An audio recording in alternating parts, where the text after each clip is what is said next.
Setiap orang melihat kami sebagai pasangan sempurna, pesepak bola idola dan aktris jelita. Mereka pikir pernikahan kami adalah dongeng. Tapi, di balik semua sorotan, aku hanya seorang pria yang tidak dianggap sebagai suami dan sering ditinggalkan di tengah malam. Apa yang sebenarnya terjadi pada keluarga kecil kami, sehingga saya memutuskan untuk menyudahi ikatan pernikahan kami. Sebelum melanjutkan ceritanya, silakan ketik hadir dari mana kamu menonton video ini. Dan jika berkenan, bantu klik tombol like serta subscribe video ini. Terima kasih. Mari kita mulai. Langit Jakarta sore itu seakan menjadi kanvas terindah yang dipenuhi gradasi jingga dan ungu. Pratama Farhan, atau yang lebih akrab disapa Pratama, memandanginya dari balkon apartemen mewah mereka di pusat kota. Apartemen itu adalah sarang cinta yang ia bangun bersama Zizi, istrinya yang juga seorang aktris ternama. 6 bulan lalu, pernikahan mereka menjadi berita utama di mana-mana. Majalah, tabloid, dan portal berita online tak henti-hentinya memuji pasangan sempurna ini. Pesepak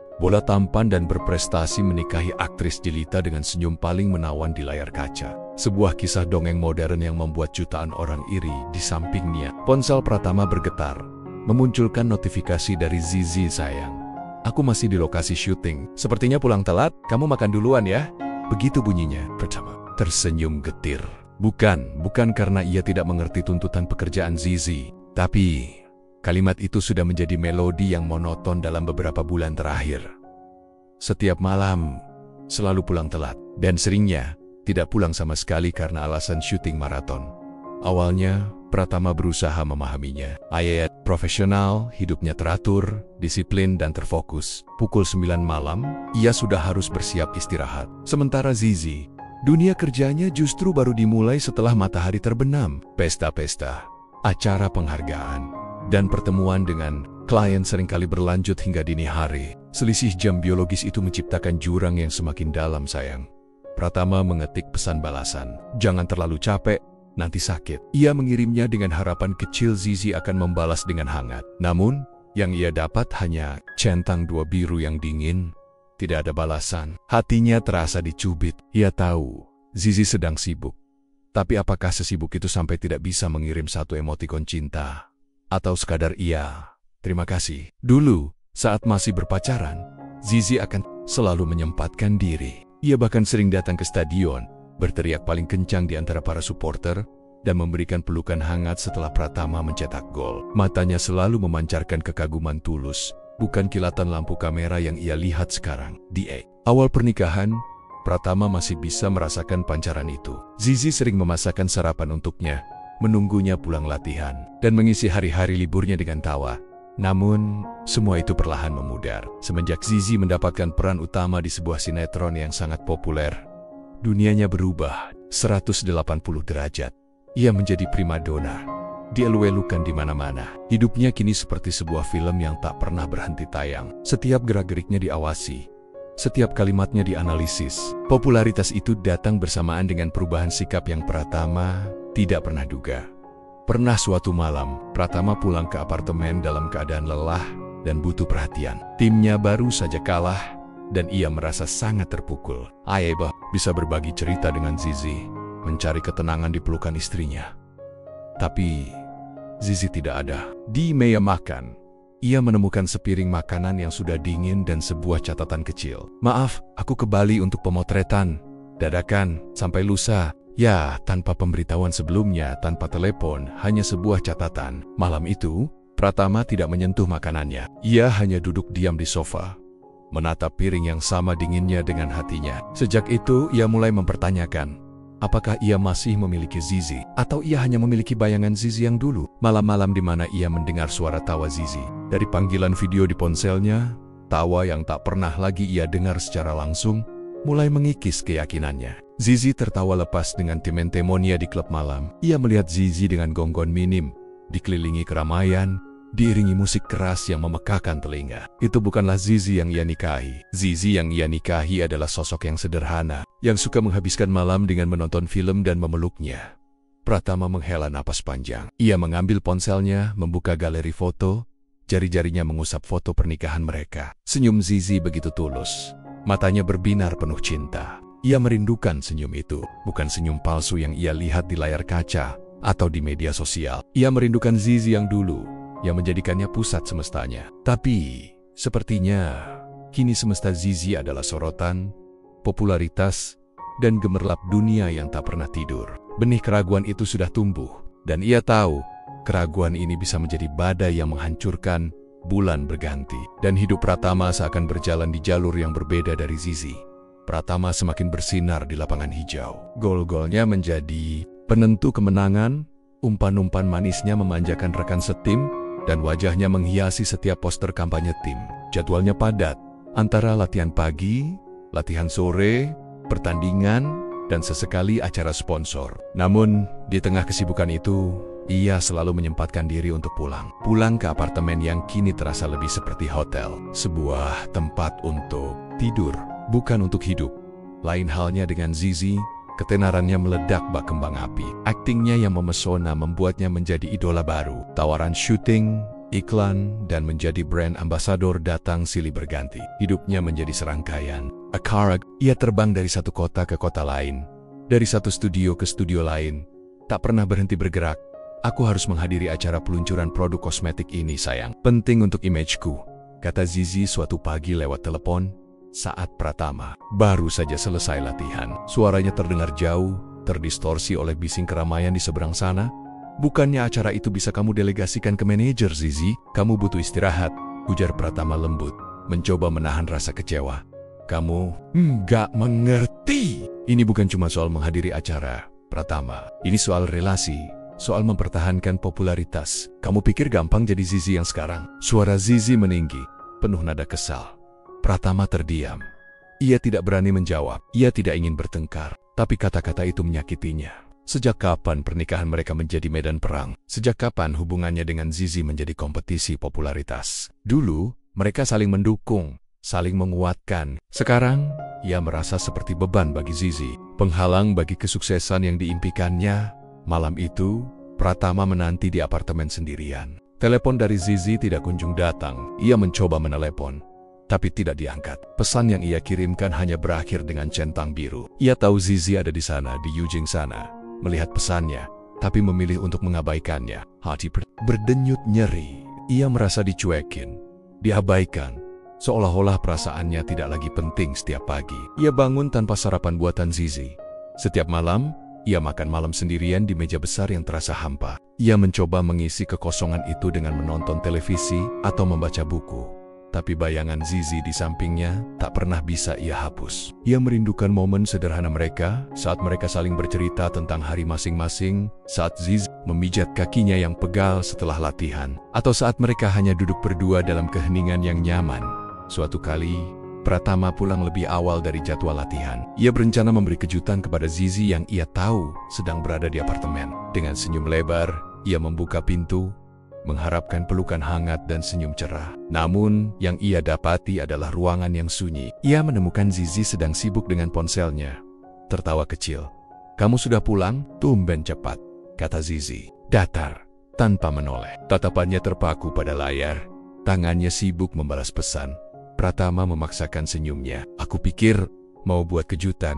Aku kangen sama kamu." Zizi hanya mengangguk, masih tak beranjak dari posisinya. Tapi lagi seru nih. Grup syuting lagi bahas adegan besok." Hati Pratama mencelos. Kejutan yang ia persiapkan, kerinduan yang ia pendam, seolah-olah tidak berarti apa-apa. Ia merasa tak terlihat. Ia merasa kehadirannya tidak dihargai. Mereka hambar. Hanya sebatas sapaan dan pertanyaan basa-basi. Dinding tak kasat mata telah dibangun di antara mereka, semakin tinggi setiap harinya.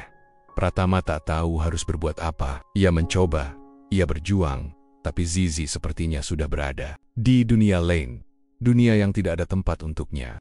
Pratama terbiasa dengan malam-malam yang sepi. Kesenangan kecil seperti membuat teh hangat atau menyetel musik jazz kini menjadi satu-satunya teman. Apartemen mewah yang seharusnya menjadi oase ketenangan, kini terasa seperti labirin yang menyesakkan. Setiap sudutnya menyimpan kenangan-kenangan manis yang kini terasa begitu menyakitkan. Meja makan yang dulu menjadi saksi bisu tawa mereka, kini hanya menampung piringnya sendiri. Sofa tempat mereka biasa menonton film, kini hanya ia tempati. Seorang diri Pratama tahu, ia tidak bisa terus-terusan begini. Ia mencoba menelepon Zizi, berharap ada keajaiban. Nada sambung berdering lama, Dan harapan kecil itu perlahan memudar, hingga akhirnya suara Zizi terdengar, diiringi oleh musik keras di latar belakang.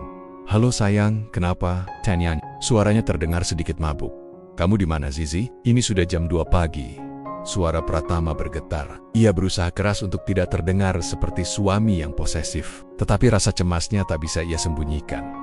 "Aku lagi di klub malam. Saya ada perayaan kecil sama kru sinetron. Kamu tahu kan, aku jarang hiburan. Masa gitu aja cemburu sih?"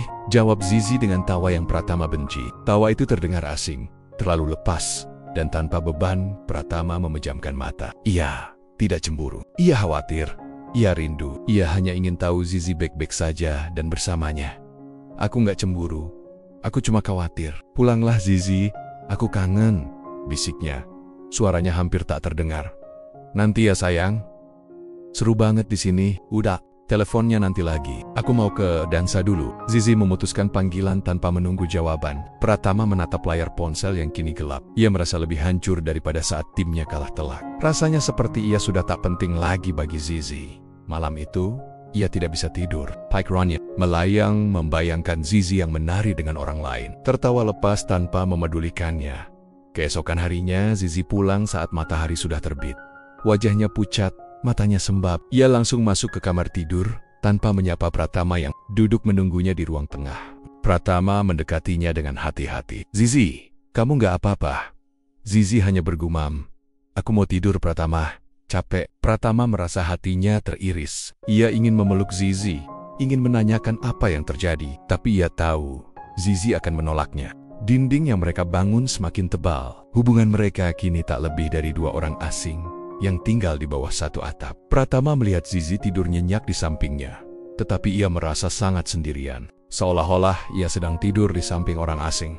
Ketidakpedulian Zizi semakin menjadi. Pernah suatu waktu, Pratama mengalami cedera ringan saat latihan.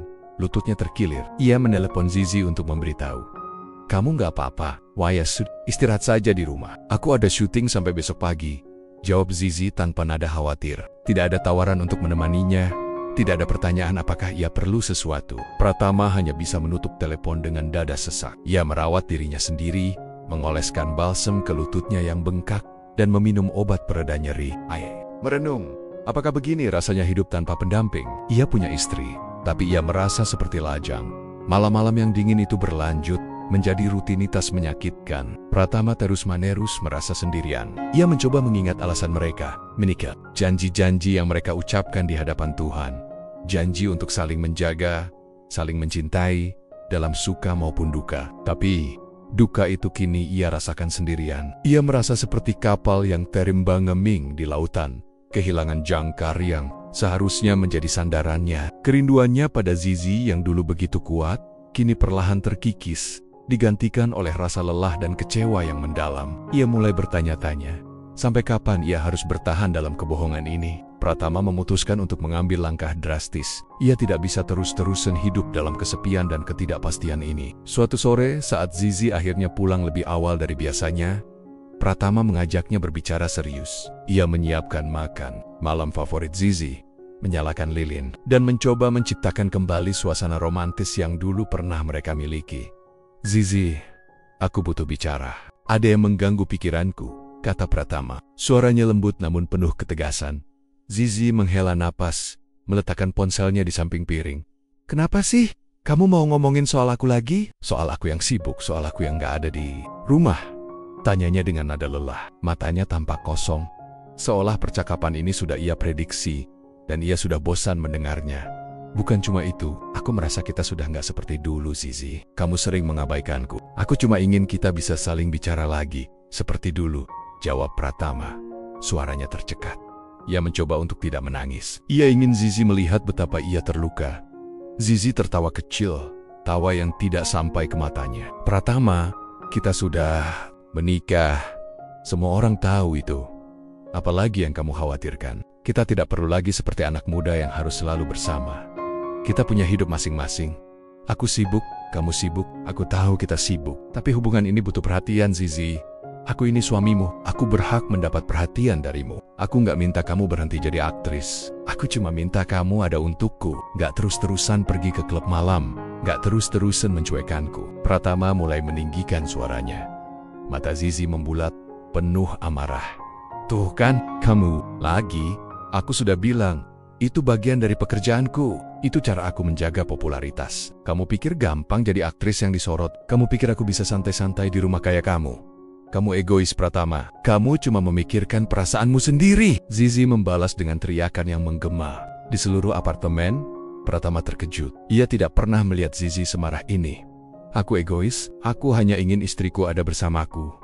Aku lelah, Zizi.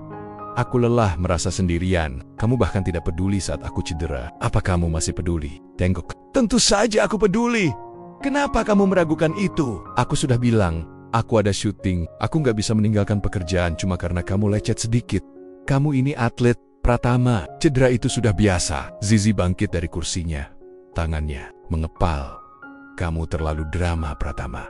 Kamu terlalu posesif. Kamu menganggap aku ini boneka yang bisa kamu atur-atur. Aku bukan Zizi yang dulu, yang bisa kamu ajak nonton di rumah terus-terusan. Aku Zizi yang sekarang, aktris terkenal, yang punya banyak tanggung jawab. Kamu harus mengerti. Pratama terpaku di tempatnya. Kata-kata Zizi bagaikan pisau yang menusuk jantungnya. Ia merasa tidak hanya diabaikan, tapi juga direndahkan. Ia menyadari, ia bukan lagi seorang suami yang dicintai, melainkan seorang penghalang bagi karier Zizi. Air mata mengalir di pipinya, air mata dari seorang pria yang patah hati. Ia tidak bisa melanjutkan percakapan ini. Ia tahu, peringatannya diabaikan. Ia tahu, perasaannya tidak pernah sampai ke hati Zizi. Zizi melihat tangisan Pratama. Ia tampak terkejut, namun bukan karena simpati, melainkan karena rasa muak. Tasnya, mengambil kunci mobil, dan beranjak pergi tanpa menoleh. Aku butuh udara segar. Aku ke hotel saja malam ini, katanya dingin. Pintu apartemen tertutup, meninggalkan Pratama sendirian dalam kegelapan. Malam itu, Pratama tidak hanya kehilangan seorang istri, ia kehilangan segalanya. Malam itu, Pratama tidak bisa memejamkan mata. Percakapan terakhir dengan Zizi terus terngiang-ngiang. Kata-kata posesif, drama, dan egois menusuk-nusuk otaknya. Ia merasa lelah, sangat lelah. Pagi harinya, ia memutuskan untuk mencari ketenangan dengan mengunjungi tempat latihan. Udara pagi yang sejuk sedikit melegakan hatinya. Saat ia sedang beristirahat di pinggir lapangan, sebuah notifikasi masuk ke ponselnya. Itu dari Gilang, manajernya sekaligus sahabatnya sejak lama. Bro, lo harus lihat ini. Begitu bunyinya, diikuti dengan sebuah tautan berita online. Pratama mengklik tautan itu dengan jantung berdebar. Ia sudah punya firasat buruk. Berita itu memuat foto-foto Zizi. Bukan foto-foto glamor di karpet merah. Bukan juga foto-foto saat syuting. Itu adalah foto Zizi sedang berjalan keluar dari sebuah hotel mewah, menggandeng seorang pria. Pria itu, Pratama mengenalnya. Itu adalah Rian, mantan pacar Zizi, yang sekarang juga berprofesi sebagai seorang aktor. Mereka terlihat begitu akrab, begitu dekat, dan begitu mesra. Dunia Pratama seakan runtuh. Darahnya berdesir panas. Ia merasa muak. Firasat buruk yang selama ini ia tahan, ketakutan yang ia pendam dalam-dalam, kini menjadi kenyataan. Zizi, istrinya, sedang berselingkuh. Malam yang ia habiskan di hotel itu, bukan sendirian, melainkan bersama pria lain. Rasa sakit itu tak terlukiskan. Lebih dari rasa sakit fisik karena cedera, lebih dari rasa sakit emosional karena diabaikan. Ini adalah rasa sakit pengkhianatan. Ia merasa bodoh. Selama ini, ia berjuang sendirian untuk mempertahankan pernikahan ini. Ia menahan diri, ia mencoba memahami, ia mencoba berkompromi. Tapi Zizi justru menggunakan kebaikan hatinya untuk berkhianat di belakangnya. Pratama mengepalkan tangannya, ponselnya bergetar di genggamannya. Ia ingin berteriak, ingin menghancurkan sesuatu, tapi ia menahan diri. Ia mengambil napas dalam-dalam, mencoba menenangkan badai yang berkecamuk di dadanya. Ia tidak boleh gegabah, ia harus memastikan semua ini. Ia menelepon Gilang. Lang, kamu yakin ini Zizi? Tanyanya. Suaranya serak. Yakin bro, itu Rian, mantannya. Kelihatan jelas, itu foto mereka keluar dari hotel. Aku juga sudah cek, mereka memang ada di sana dari semalam. Suara Gilang terdengar penuh empati. Air mata Pratama menetes. Bukan air mata sedih, tapi air mata amarah. Amarah karena ia sudah terlalu lama dibohongi. Ia mengakhiri panggilan dan menelepon Zizi. Kali ini Zizi mengangkatnya dengan cepat. Ada apa Pratama? Kamu sudah lihat beritanya? Itu cuma gosip murahan. Aku cuma ketemu Rian untuk urusan pekerjaan, kata Zizi dengan suara yang terlalu cepat. Terlalu berbohong Zizi, aku sudah tahu. Aku sudah lihat fotonya. Kamu ada di hotel itu dari semalam. Aku tahu kamu selingkuh, balas Pratama. Suaranya dingin. Selingkuh? Kamu gila. Kamu pikir aku selingkuh? Zizi tertawa sinis. Kita cuma bicara proyek, Pratama. Kenapa kamu selalu curiga? Kamu terlalu posesif. Pratama muak. Ia tidak ingin lagi mendengar kebahangan-kebahangan itu. Aku mau kamu pulang. Sekarang, kita selesaikan semua ini. Aku nggak bisa pulang sekarang. Aku ada syuting. Jawab Zizi, nada suaranya kembali dingin. Aku nggak peduli. Kamu harus pulang sekarang, Zizi. Atau aku akan ke sana dan semua orang akan tahu kebenarannya. Ancam Pratama. Suaranya membentak. Zizi terdiam di seberang sana. Ia bisa merasakan kemarahan Pratama yang meledak-ledak. Baik, aku pulang sekarang, katanya. Lalu ia menutup telepon. Pratama menatap layar ponselnya yang kini gelap. Hatinya hancur. Namun ada sedikit kelegaan. Ini adalah akhirnya. Ia tidak perlu lagi hidup dalam kebohongan ini. Ia telah membuat keputusan. Zizi pulang ke apartemen dengan wajah pucat. Ia memasuki ruangan yang dipenuhi ketegangan. Pratama sudah duduk di sofa dengan ekspresi yang tak terbaca. Matanya kosong, namun penuh amarah. Zizi mencoba tersenyum. Senyum palsu yang sering ia gunakan di depan kamera. Pratama, aku bisa jelaskan. Itu semua salah paham, katanya. Mencoba mendekat. Jangan sentuh aku, potong Pratama. Suaranya dingin, membuat Zizi terpaku di tempatnya. Aku sudah lihat semuanya, Zizi. Foto-foto itu pengakuan dari Gilang. Aku tahu kamu berbohong, Zizi. Ia tidak bisa lagi mengelak. Ia tidak bisa lagi bersembunyi di balik senyum palsunya. Aku bisa jelaskan, bisiknya. Jelaskan apa? Jelaskan kenapa kamu selingkuh, kenapa kamu membohongiku, kenapa kamu mengkhianati janji pernikahan. Kita, Pratama berdiri. Aku sudah memberikanmu segalanya. Aku memberikanmu hatiku, kepercayaanku, dan apa yang kamu berikan padaku? Kebohongan dan rasa sakit. Zizi mengangkat wajahnya. Matanya mulai berkaca-kaca. Aku merasa kesepian, Pratama. Kamu selalu sibuk dengan latihanmu. Aku butuh teman bicara, butuh seseorang yang mengerti duniaku. Pratama tersenyum pahit. Aku selalu ada, Zizi. Tapi kamu yang tidak pernah ada. Kamu yang sibuk dengan pestamu, dengan popularitasmu.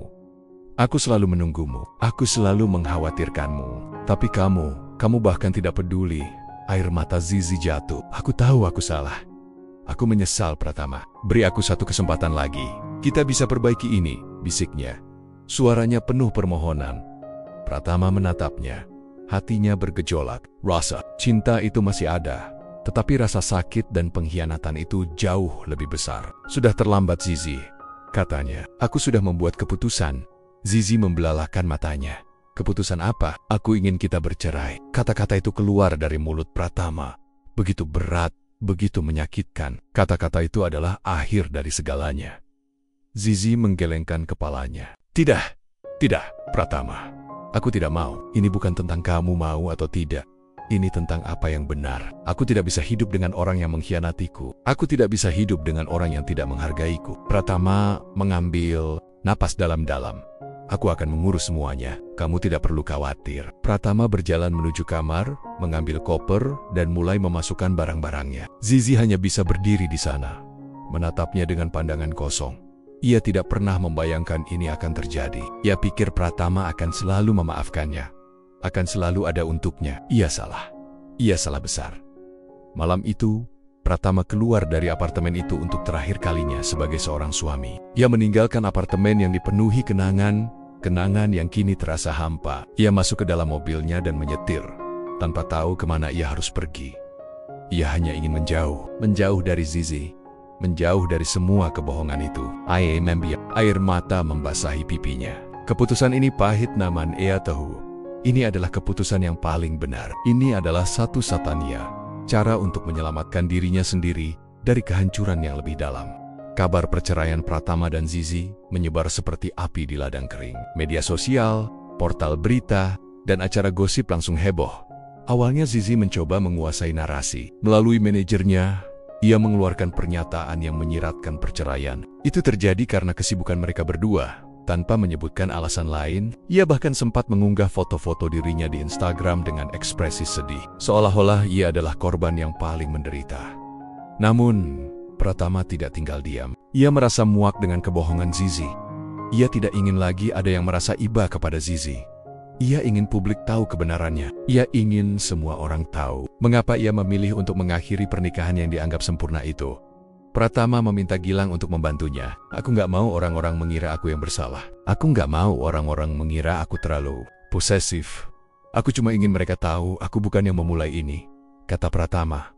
Gilang mengerti. Ia mengunggah sebuah pernyataan singkat di akun media sosial Pratama. Sebuah pernyataan yang sederhana, namun memiliki dampak yang luar biasa kepada teman-teman dan semua yang selama ini mendukungku. Saya ingin mengumumkan bahwa saya dan Zizi telah resmi berpisah. Ini adalah keputusan yang sangat sulit, namun harus saya ambil demi kebaikan bersama. Pernikahan bukanlah sesuatu yang bisa bertahan hanya dengan satu orang yang berjuang. Sebuah hubungan butuh kejujuran, komitmen, dan rasa saling menghargai. Ketika hal-hal itu hilang, maka tidak ada lagi yang bisa dipertahankan. Saya doakan Zizi selalu bahagia.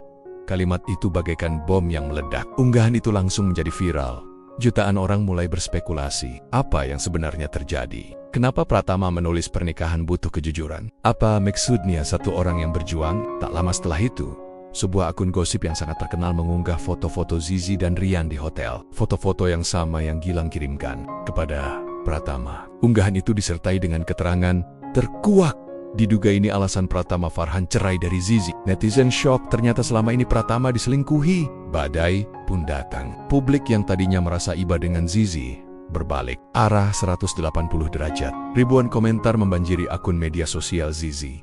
Kata-kata seperti pengkhianat, penipu, murahan, dan tidak tahu diri membanjiri kolom komentar. Para penggemarnya yang setia, yang tadinya memujinya setinggi langit, kini berbalik membenci. Mereka merasa dikhianati. Mereka merasa Zizi telah merusak citra pasangan sempurna yang selama ini mereka puja. Netizen yang selama ini memuja kecantikan dan aktingnya, kini memandang rendah dirinya. Popularitasnya runtuh dalam sekejap. Di sisi lain, Pratama menerima gelombang simpati yang tak terhingga. Para penggemar sepak bola, para selebritas, bahkan orang-orang biasa yang tidak pernah ia kenal, mengirimkan pesan-pesan dukungan. Mereka memuji kesabaran dan keteguhan hatinya. Mereka menganggap Pratama adalah pria sejati yang jujur, tulus, dan berhati emas.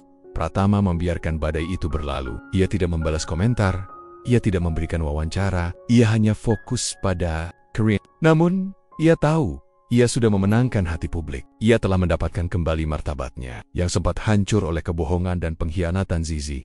Sekarang, giliran Zizi yang harus merasakan bagaimana rasanya hidup dalam ketidakpercayaan dan kebencian. Setelah badai media mereda, Pratama melangkah ke babak baru dalam hidupnya. Ia meninggalkan apartemen yang penuh kenangan dan pindah ke sebuah rumah sederhana, namun nyaman di pinggir kota. Di sana, ia menemukan ketenangan yang selama ini hilang. Ia mengabdikan seluruh hidupnya pada sepak bola. Latihan menjadi pelarian, pertandingan menjadi ajang pembuktian. Ia tidak ingin lagi hidup dalam beang-beang masa lalu. Gol demi gol dicetaknya. Performa di lapangan semakin luar biasa. Ia tak hanya menjadi pilar utama timnya, tapi juga menjadi sorotan di kancah sepak bola internasional. Ia dipanggil untuk memperkuat tim nasional, dan di sana ia menjadi bintang yang tak terbantahkan. Ketampanannya, ditambah dengan prestasinya yang gemilang, membuat namanya semakin melambung. Pratama kini bukan hanya idola sepak bola, tapi juga ikon pria idaman. Media sosialnya dibanjiri komentar positif. Para wanita cantik dan berkelas tak henti-hentinya menunjukkan ketertarikan mereka. Mereka bukan lagi wanita yang hanya mengejar popularitas, tetapi wanita-wanita yang berprestasi dan berintegritas. Pratama menolak banyak tawaran kencan. Ia belum siap untuk kembali membuka hati. Luka dari pernikahan pertamanya masih menganga, tapi ia menikmati perhatian yang ia dapatkan. Ada seorang wanita namanya Anissa, seorang dokter muda yang cerdas dan hangat. Anissa tidak pernah mengejarnya. Ia hanya memberinya dukungan dari jauh, memuji penampilannya di lapangan, dan sesekali bertanya kabar. Kesederhanaan Anissa menarik hati Pratama. Ia merasa nyaman berada di dekatnya. Anissa tidak mencari popularitas. Ia mencari Pratama, pria di balik seragam timnas. Suatu hari, Pratama memberanikan diri. Ia mengajak Anissa makan malam. Mereka banyak hal tentang kehidupan, tentang masa lalu, tentang impian. Pratama merasa bisa menjadi dirinya sendiri di hadapan Anissa. Ia bisa tertawa lepas. Ia bisa berbagi cerita sedih tanpa merasa dihakimi. Anissa mendengarkan dengan penuh perhatian.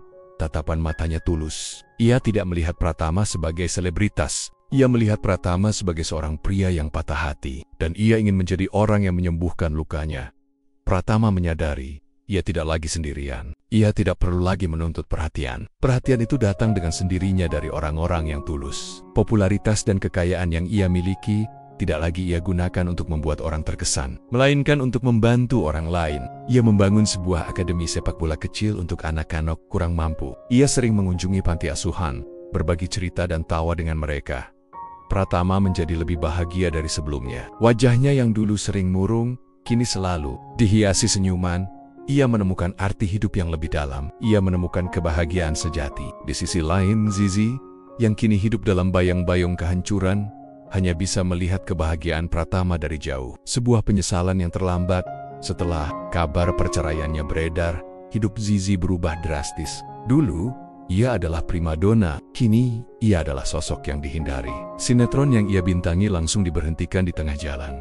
Kontrak-kontrak iklan dibatalkan. Tawaran syuting yang dulu datang silih berganti, kini tak ada lagi. Aek, segalanya, manajernya, yang dulu selalu memanjakannya, kini tak pernah lagi menghubunginya. Teman-teman artisnya yang dulu selalu bersamanya di klub malam, kini menjauhinya. Tak ada lagi tawa, tak ada lagi pesta. Apartemennya yang mewah kini terasa seperti penjara. Ia hidup sendirian, dalam kesunyian yang mencekam. Setiap kali ia membuka media sosial, ia melihat foto-foto Pratama yang tersenyum lebar. Foto-foto Pratama dengan piala-piala barunya. Foto-foto Pratama yang dikelilingi wanita-wanita cantik dan berkelas. Hati Zizi terasa seperti diremas. Ia iri, ia cemburu, ia menyesal. Ia mulai merenung, mengingat kembali semua perbuatannya. Malam-malam ia meninggalkan Pratama sendirian. Mengingat bagaimana ia mencuekkan Pratama, meremehkan perasaannya. Mengingat bagaimana ia berbohong dan mengkhianati Pratama dengan Ryan. Ia menyadari, ia telah merusak semuanya dengan tangannya sendiri. Ia telah menukar cinta yang tulus dari Pratama dengan ketenaran yang ternyata begitu fana. Suatu malam, Zizi yang merasa putus asa, memberanikan diri menelepon Pratama. Nomornya masih tersimpan di ponselnya. Jantungnya berdebar kencang. Ayah, Pratama akan mengangkatnya. Panggilan itu tersambung. Suara Pratama terdengar. Suaranya tenang. Suaranya bukan lagi suara pria yang rapuh. "Halo Zizi," katanya. Zizi tercekat. Air mata membasahi pipinya. "Pratama, aku minta maaf," bisiknya. Suaranya bergetar. "Minta maaf untuk apa, Zizi?" tanya Pratama, nadanya datar. "Untuk semuanya, untuk semua kebodohanku. Aku menyesal, Pratama. Aku sangat menyesal," tangis Zizi pecah. Aku nggak bisa hidup tanpa kamu. Aku butuh kamu." Pratama terdiam lama. Keheningan itu terasa begitu panjang. "Kamu butuh aku, Zizi. Kenapa baru sekarang kamu butuh aku?" tanya Pratama. "Dulu saat aku butuh kamu di mana? Saat aku sendirian, kamu di mana?" "Aku salah, Pratama. Aku terlalu sibuk dengan karierku. Aku terlalu bodoh. Aku akan berubah. Aku jadi istri yang baik. Aku janji," kata Zizi memohon. Pratama menghela napas panjang. "Zizi, kamu tidak butuh aku. Kamu butuh dirimu sendiri. Kamu harus belajar mencintai dirimu sendiri. Dulu, kamu tidak mencintaiku. Kamu hanya mencintai dirimu sendiri." Kata-kata itu bagaikan tamparan keras untuk Zizi. Ia tidak bisa menjawab. Ia tahu Pratama benar. "Maafkan aku, Zizi. Tapi ini sudah terlambat. Aku sudah bahagia. Aku sudah menemukan kedamaian yang aku cari. Aku tidak bisa kembali lagi," kata Pratama. Lalu, ia menutup telepon. Zizi menjatuhkan ponselnya. Ia menangis terseduh-seduh. Ia tahu, ia telah kehilangan Pratama selamanya. Ia telah kehilangan pria yang mencintainya dengan tulus, hanya karena ia terlalu buta dengan popularitas. Penyesalan itu datang terlalu terlambat. Pratama menatap layar ponselnya. Panggilan dari Zizi telah berakhir. Hatinya tidak lagi bergetar. Ia merasa tenang. Ia tidak lagi marah, tidak lagi sedih. Ia hanya merasa iba. Ia menyadari Zizi yang ia cintai dulu sudah lama pergi. Yang ia cintai sekarang adalah dirinya yang baru, yang jauh lebih kuat, lebih bahagia, dan lebih berharga. Beberapa hari kemudian, sebuah acara penghargaan besar diadakan di ibu kota. Pratama hadir dengan pesona barunya. Ia tidak lagi mengenakan seragam tim, melainkan setelan jas yang elegan. Semua mata tertuju padanya. Ia memenangkan penghargaan sebagai pemain terbaik tahun ini. Di atas panggung, ia tersenyum, mengucapkan terima kasih kepada pelatih, rekan setim, dan para penggemarnya. Ia tidak menyebutkan nama Zizi. Ia sudah tidak lagi menjadi bagian dari hidupnya. Di sudut lain ruangan, Zizi menyaksikan semuanya dari televisi. Ia melihat senyum Pratama yang tulus. Ia melihat bagaimana para wanita cantik berbisik-bisik, mengagumi karismanya. Ia melihat bagaimana Pratama telah bangkit, lebih tinggi dari sebelumnya. air matanya kembali jatuh. Ia telah kehilangan berlian hanya untuk mengejar sebutir debu. Pamor Zizi benar-benar jatuh. Ia menjadi bahan cemoohan di mana-mana. Setiap kali ia keluar, ia merasa semua orang menatapnya dengan pandangan jijik. Ia menjadi orang yang paling dibenci di dunia hiburan. Tidak ada lagi yang mau bekerja dengannya. Ia mencoba untuk bangkit, tetapi tak ada lagi yang memberinya kesempatan. Akhirnya, ia menjual apartemennya, mobilnya, dan barang-barang mewahnya. Ia kembali ke kampung halamannya. Hidup dalam kesengsaraan dan beang-beang kebencian publik. Penyesalan itu menjadi hukuman terberatnya. Ia seringkali memimpikan Pratama, memimpikan hidup bahagia yang seharusnya mereka miliki. Namun, itu semua hanya mimpi buruk. Ia telah menghancurkan mimpinya sendiri. Di sisi lain, Pratama menjalani hidup yang penuh cinta dan kebahagiaan. Hubungannya dengan Anissa semakin serius. Anissa adalah wanita yang Pratama cari selama ini. Ia tidak membutuhkan sorotan. Ia hanya membutuhkan Pratama. Ia selalu ada untuknya, mendengarkan keluh kesahnya, dan memeluknya saat ia merasa lelah. Pratama tidak hanya mendapatkan istri, tapi ia juga mendapatkan sahabat, partner, dan pendukung sejati. Pada akhirnya, kisah Pratama dan Zizi adalah kisah yang berbeda. Pratama menemukan kebahagiaannya. Ia tidak hanya sukses dalam karier, tapi juga sukses dalam hidup. Zizi, di sisi lain, harus membayar mahal atas kesalahannya. Ia hidup dalam biang-biang masa lalu, selamanya terperangkap dalam penyesalan yang takbur. Kisah mereka adalah pengingat bahwa kebahagiaan sejati tidak ditemukan dalam popularitas dan ketenaran, melainkan dalam kejujuran, komitmen, dan rasa saling menghargai.